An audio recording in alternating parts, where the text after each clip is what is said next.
हम पूरा जीरो जोड़ घटो नहीं आता है, फिर भी आपको हम जो मैथ सिखा देंगे आपको। हाय नमस्ते दोस्तों, मेरे काबिल दोस्तों, आज हम जो हैं आप लोगों के लिए कक्षा 10 की एनसीईआरटी से वास्तविक संख्या बहुत जीरो से बताऊंगा और एक एक करके समझाऊंगा। ठीक है दोस्तों, यदि आप लोग नहीं समझिएगा तो फिर आप कहना और कमेंट करके कहना कि सर आप गलत बताए हैं, नहीं समझे हैं। ठीक है दोस्तों, तो हम एक एक करके समझाएंगे आप लोगों को, अच्छा से अच्छा समझाएंगे। तो इसलिए आप लोग मेरे वीडियो को शुरू से अंत तक देखें। जिसको पढ़ाई में नहीं मन लगता है तो वो मेरा वीडियो से दूर ही रहे।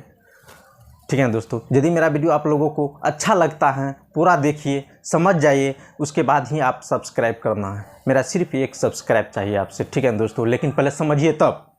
हम पहले कुछ नहीं लेना चाहते, पहले हम कुछ आपको देना चाहते, तभी आप सब कुछ लेंगे। तो देखिए, सबसे पहले हम कहते हैं कि वास्तविक संख्या रियल नंबर। वास्तविक संख्या है क्या? वास्तविक संख्या क्या है? वास्तविक संख्या किसे कहते हैं, इसको समझना पड़ेगा। तो वास्तविक संख्या देखिए,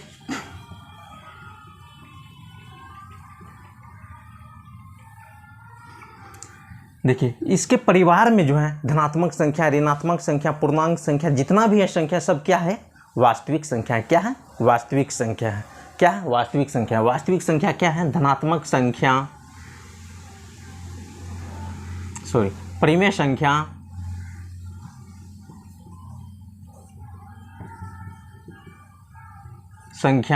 और अपरिमेय संख्या, परिमेय संख्या के परिवार को क्या कहते हैं? वास्तविक संख्या कहते हैं। यानी कि लगभग समझ जाइए कि जितना भी संख्या है सब क्या है? वास्तविक संख्या। वास्तविक संख्या में धनात्मक संख्या होता है, ऋणात्मक संख्या होता है, पूर्ण संख्या होता है, परिमेय संख्या होता है और परिमेय संख्या होता है। सभी क्या है? वास्तविक संख्या है दोस्तों। क्या है? वास्तविक संख्या है। तो हम क्या बोले हैं आप लोगों को? हम जीरो से बताएंगे। किससे बताएंगे? जीरो से बताएंगे। ठीक है, तो आप लोग मेरे वीडियो को देखिए, शुरू से अंत तक देखिए। तो सबसे पहले हम वास्तविक संख्या जाएंगे। तो वास्तविक संख्या में मैथ को समझने के लिए सबसे पहले देखिए, आप लोग जिस तरह जो है हिंदी को समझने के लिए, पढ़ने के लिए आप लोगों को जो वर्ण की जानकारी होना चाहिए, वर्ण की पहचान होना चाहिए, उसके बाद ही शब्द बनता है, उसके बाद ही वाक्य बनता है। उसी तरह जो है मैथ को बनाने के लिए हमको जो है क्या चीज़ की जानकारी होना चाहिए? अंक की जानकारी होना चाहिए। ठीक है, किसका जानकारी? अंक की जानकारी होना चाहिए। अंक से जिस तरह जो है वर्ण से शब्द बनता है, उसी तरह जो अंक से क्या बनता है? संख्या बनता है। ठीक है दोस्तों, तो चलिए हम वास्तविक संख्या में देखिए क्या सब है। सबसे पहले आप समझिए कि धनात्मक संख्या किसे कहते हैं, क्या है? हम शुरू से बता रहे हैं आप लोगों को, एक एक करके समझाएंगे। धनात्मक संख्या, धनात्मक संख्या क्या है? इसको इंग्लिश में कहते हैं पॉजिटिव नंबर। क्या कहते हैं? पॉजिटिव नंबर कहते हैं। ठीक है, आप लोग यदि मेरे वीडियो को शुरू से अंत तक देखिएगा तो मुझे पूरा यकीन है कि आप लोगों को कहीं क्वेश्चन, आप लोगों को जो है ना कहीं पर जो कोचिंग जाने की आवश्यकता नहीं होगा, आप घर बैठे पढ़ लेंगे। ठीक है दोस्तों, तो क्या है धनात्मक संख्या? धनात्मक संख्या क्या है? धनात्मक संख्या कहता है कि वैसी संख्या जिसके पीछे प्लस का चिन्ह लगा हो या छिपा हो, उसे क्या कहते हैं? धनात्मक संख्या कहते हैं। क्या कहते हैं? धनात्मक संख्या कहते हैं। ठीक है दोस्तों, जैसे समझिए कि धनात्मक संख्या में क्या है, जैसे +1, +2, +3, +4 डॉट डॉट प्लस इन्फिनिट तक। ये क्या है? एक धनात्मक संख्या। क्या है? ये धनात्मक संख्या है। या 1, 2, 3, 4, 5 डॉट डॉट इन्फिनिट तक, ये भी क्या है? एक धनात्मक संख्या। क्यों? ये क्यों है? इसके पीछे तो प्लस का चिन्ह लगा नहीं है। हाँ, इसके पीछे जो है प्लस का चिन्ह छिपा हुआ है। क्या है? छिपा है, यानी लुप्त है। क्या है? लुप्त है। जिस तरह से हम लिखते हैं कि 2, 3, 4 इस तरह से जोड़ करते हैं। ठीक है, इसी को देखिए यहाँ पर, देखिए यहाँ पर जोड़ते सिर्फ 4 के पीछे में है, 2 में नहीं लगा है, 3 में नहीं लगा है। ठीक है, तो हम इसको इस तरह से लिखेंगे तो सब में लग जाता है 2 + 3 + 4। इसमें देखिए 3 में भी जोड़ का चिन्ह लग गया है। तो क्या है? इसमें लुप्त है, छिपा हुआ है। क्या है? छिपा हुआ है। समझ गए हैं? तो धनात्मक संख्या किसे कहते हैं? समझ गए हैं? जिसके पीछे जोड़ का चिन्ह लगा हो या छिपा है उसे क्या कहते हैं? धनात्मक संख्या। आपको याद करना नहीं पड़ेगा, हम जो है ना बोलेंगे उसी में आप समझ जाइएगा। ठीक है, अब देखिए जिस तरह से एक उदाहरण और देते हैं हम आप लोगों को। बैटरी जो है, बैटरी आप लोग देखे हैं, तो बैटरी में जो है 2 कील होता है, एक होता है प्लस, एक होता है माइनस। प्लस वाले को क्या कहते हैं? पॉजिटिव कहते हैं। माइनस वाले को नेगेटिव कहते हैं। ठीक है, तो प्लस वाले को पॉजिटिव कहते हैं तो उसमें क्या लिखा रहता है? +VE। प्लस VE, वो क्या हुआ, पॉजिटिव हुआ। माइनस वाले जो है नेगेटिव जो है उससे क्या लिखा रहता है, माइनस VE, यानी कि क्या हुआ, वो नेगेटिव हो गया। समझ गए हैं। तो अब देखिए धनात्मक हो गया, अब क्या है, ऋणात्मक। क्या है, ऋणात्मक।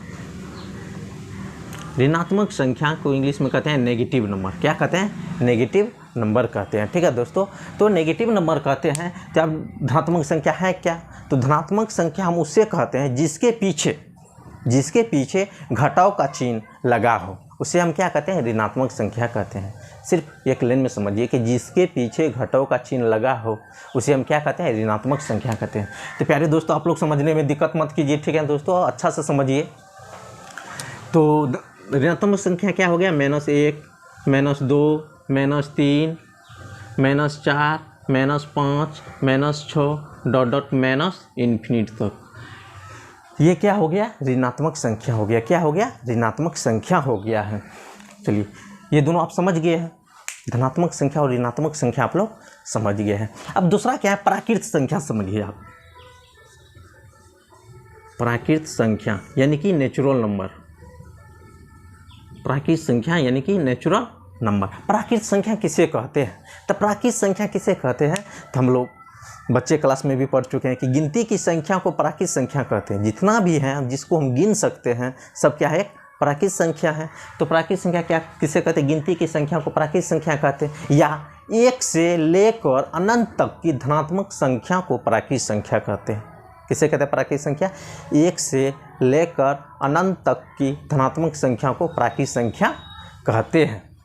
अब देखिए प्राकृत संख्या 1 से लेकर 1, 2, 3, 4, 5, 6, 7 ...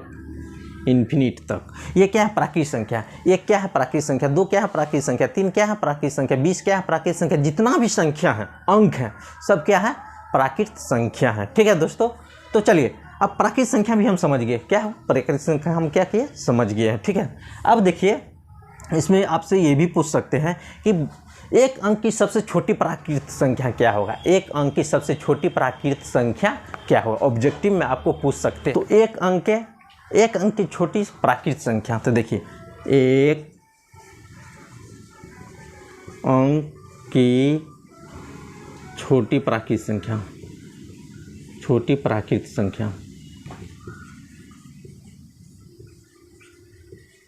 क्या होगा, 1 होगा। क्या होगा, सबसे छोट कौन है, 1 है। क्या होगा, 1 होगा। कहेगा कि सबसे बड़ी प्राकृत संख्या क्या होगा, तो आप ही लोग बताइए। सबसे बड़ी प्राकृत संख्या क्या होगा, अनंत होगा। क्या होगा, अनंत होगा, जिसे इन्फिनिट कहते हैं। ठीक है दोस्तों, सबसे बड़ी प्राकृत संख्या,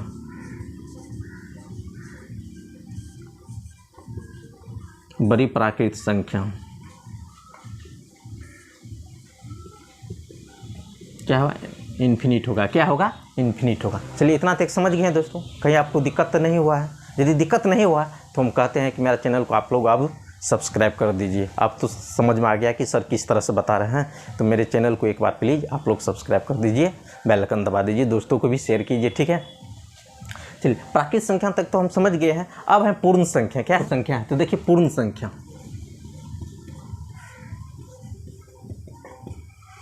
पूर्ण संख्या देखिए, पूर्ण संख्या किसे कहते हैं, तो पूर्ण संख्या कहते हैं कि प्राकृत संख्या जो है उसके सदस्य में शून्य मिला देंगे तो क्या बन जाएगा, पूर्ण संख्या मिल जाएगा।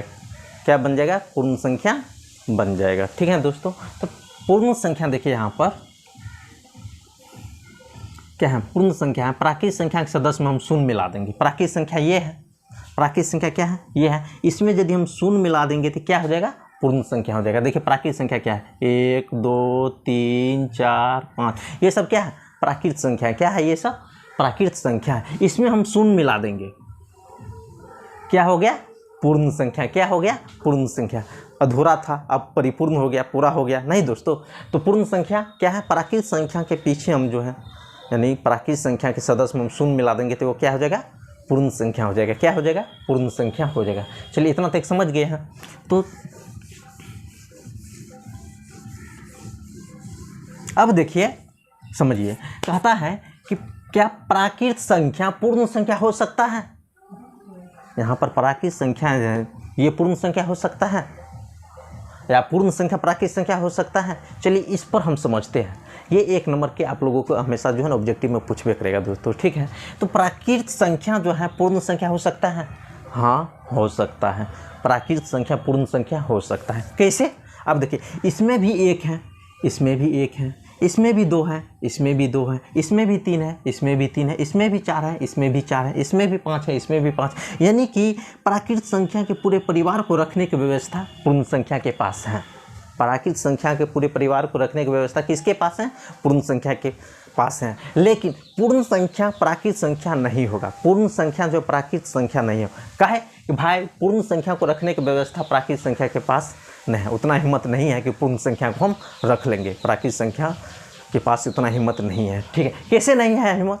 अब देखिए भाई, इसके पास सब कुछ है, 1 भी है, 2 भी है, 3 भी है, 4 भी है, लेकिन इसके पास जो है ना प्राकृत संख्या के पास जो है ना शून्य के रखने की व्यवस्था नहीं है। शून्य सिर्फ किस में है? पूर्ण संख्या में। इसलिए भाई ये पूर्ण संख्या जो आएगा तो पूरा परिवार के साथ आएगा। किसके यहाँ? प्राकृत संख्या के यहाँ। तो भाई इसके यहाँ जो आएगा तो इसके शून्य को रखने की व्यवस्था है नहीं। तो भाई कह रहे हैं कि नहीं है व्यवस्था, तो हम जो है आपके यहाँ नहीं जाएंगे। आप भले ही मेरे पास आ जाए लेकिन हम आपके पास नहीं जाएंगे। तो इसका मतलब यही समझिए कि प्राकृत संख्या पूर्ण संख्या हो सकता है, यानी कि प्राकृत संख्या जो है पूर्ण संख्या के पास जा सकता है, लेकिन पूर्ण संख्या प्राकृत संख्या के पास नहीं जा सकता है, ठीक है दोस्तों। सुन कर लेकर के बेचारा वो एगो छोड़ना नहीं चाहता है पूर्ण संख्या, ठीक है। तो समझ गए हैं। तो हम लिख सकते हैं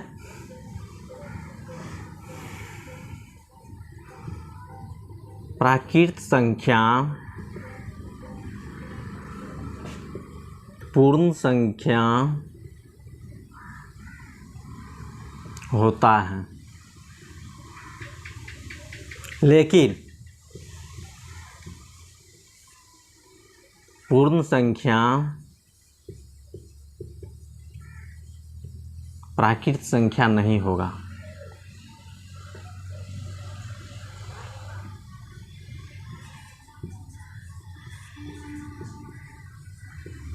नहीं होगा। समझ गए हैं। तो आप लोग सिर्फ पढ़ाई पर ध्यान दीजिए, पढ़ाई पर फोकस कीजिए दोस्तों, ठीक है। हम मेरा काम है आपको समझाना, आप लोग को समझ गए कि प्राकृत संख्या जो है पूर्ण संख्या होता है, लेकिन पूर्ण संख्या प्राकृत संख्या नहीं होता है। चलिए इतना तक समझ गए हैं। तो देरी नहीं कीजिए, आप लोग मेरे चैनल को एक बार सब्सक्राइब कर दीजिए। आगे हम आप लोगों को अच्छा से बताने की कोशिश करेंगे। अब देखिए, धनात्मक संख्या, ऋणात्मक संख्या, पूर्ण संख्या, प्राकृत संख्या हो गया। अब देखिए सम संख्या क्या है। सम संख्या देखिए, जिसको यदि आप चाहते हैं कि हमको पूरा परिभाषा चाहिए तो मेरे जो है प्ले लिस्ट में जाइए, वहाँ पर सब वीडियो डाला हुआ है, सभी का जो परिभाषा अच्छा से लिखा हुआ है, ठीक है। अच्छा से आप लोग जो है ना नोट बना लीजिए, ठीक है दोस्तों। हम जो है ना इसमें समझा रहे हैं आपको, क्लास में आ गए हैं, ठीक है दोस्तों। आगे कैसे बढ़ेंगे, आप जो बोलिएगा कि हमको 10वां में भी पूरी परिभाषा शुरू से सब दिन बताते जाइए, तो भाई तो 5वां क्लास में पढ़ने वाला है, 3रा क्लास में पढ़ाते हैं हम ये सब परिभाषा, ठीक है। तो 10वां में आपको क्या करेंगे, हम बार बार बताए हैं कि आप लोग मैथ सीखना चाहते हैं तो शुरू से आप जो है ना तैयारी कीजिए।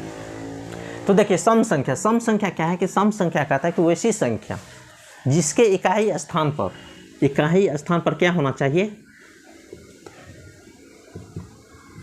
सम संख्या के परिभाषा है कि इकाई स्थान पर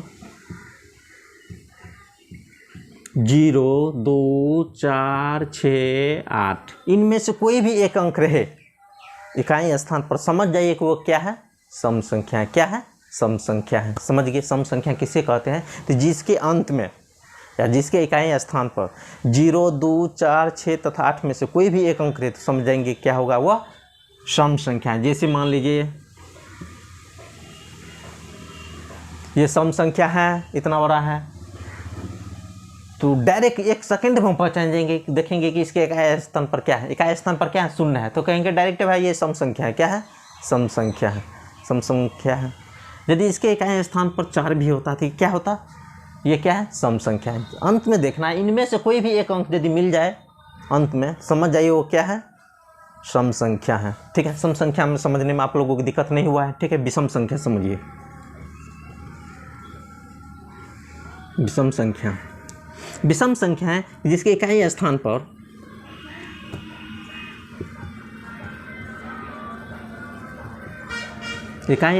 पर तो इकाई स्थान पर क्या होना चाहिए, विषम संख्या में है कि इकाई स्थान पर क्या होना चाहिए, विषम संख्या की इकाई स्थान पर 1, 3, 5, 7 तथा 9, इनमें से यदि कोई भी एक अंक उसके इकाई स्थान पर या अंत में हो तो समझ आइए वो क्या है, विषम संख्या। क्या है, विषम संख्या। जिस तरह से ये लिख दीजिए आप, इसके इकाई स्थान पर क्या है, 3 है, तो ये क्या समझेंगे, इसको हम विषम संख्या। क्या समझेंगे, विषम संख्या समझेंगे। ठीक है, मैं आप लोगों की फिर से बता रहा हूँ कि कक्षा 10 की मैथ बता रहा हूँ, वो भी जीरो लेवल से बता रहा हूँ, ताकि कि मेरे बहुत प्यारे दोस्तों हैं, मेरे भाई हैं जो पढ़ाई से हिचकी आते हैं, मैथ से डरते हैं, मैथे के चक्कर से वो अपना पढ़ाई छोड़ देते हैं, भाई हमको समझ में नहीं आता। तो हम कहते हैं हम आपको समझाएंगे, हम रिस्क लेते हैं, आपको हम पास करवाएंगे, हम मार्क दिलवाएंगे आपको। मेरा वीडियो को आप शुरू से अंत तक देखिए, पूरा जीरो जोड़ घटो नहीं आता है, फिर भी आपको हम जो मैथ सिखा देंगे आपको मिनटों में। ठीक है, तो इसके इकाई स्थान पर क्या है, 3 है, तो इसको हम क्या कहेंगे, विषम संख्या। क्या कहेंगे, ये विषम संख्या है। क्यों, क्योंकि यदि इसके इकाई स्थान पर 9 है, इतना है लिख दिए, इसके इकाई स्थान पर क्या 9 है, तो ये क्या है, विषम संख्या। क्योंकि विषम संख्या का परिभाषा है जिसके इकाई स्थान पर या अंत में 1, 3, 5, 7 तथा 9, इतना ही याद करना है। इनमें से कोई भी एक अंक रहेगा तो वो क्या हो जाएगा, विषम संख्या हो